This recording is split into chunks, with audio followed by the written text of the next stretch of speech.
King. Yes. Ndimasvika ngiri kufinaro yemu edu ngiri ni chibaba. Pakaipa tashakirwa ne tikati one of the best dancehall artists. Yeah. Inini personally ndamuti the king of freestyle. Yeah, man. He was a person who akangosvika panzvimbo. Munhu wekuti aingoku it's a must kuti maitodraw attention and shift out mese mutarisi Sauro achirowa kuma freestyle ake. I remember rimwe day rataka tamba bhora rarongwa namudhara Chipazi Dancehall FC versus ma legends emuZimbabwe. Takazoita mistake one patapa chibaba inonzi free kick here. Na free kick yakarohwa ichigohwa ipapo kana na Cristiano Ronaldo kana na Messi vamunoti vanotamba bhora avasati airohwa ende takatoziva kuti zvairohwa ikagohwa. Mwedzi uyo takaona chimoto yangu phone wechingonzi machona richiba free kick.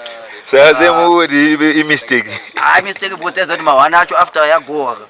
Munhu uyo kuti nyaya yange isingapere. All right. Ende kana akutangosimbisa maitobva muchikuti chibaba waizi. Saka nongoti Dancehall fraternity will never be the same without Sauro uri hero yevanhu. Saka ngano kuti zviti zvibaba baba kana kuti zvimama mama ultra soldier love. Saka ndoti go away my brother.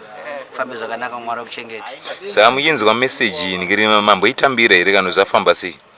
Nanhasi zvichiri kundinetsa kuti Sauro takutomushandisa mu past tense. Yeah. Kuti kwanga kuna Sauro takutomushandisa munhu asipo munyika nanhasi zviri kutiremera sema musicians patinongoti inzire munhu wese tongozvitambira zvakanaka. So yamangana zoro smart kunyanya arizi English ere kuti chichi amen. Tatarisa kana na Sauro aitorwa ati majacket machichi saka tongoti smart kwa Sauro.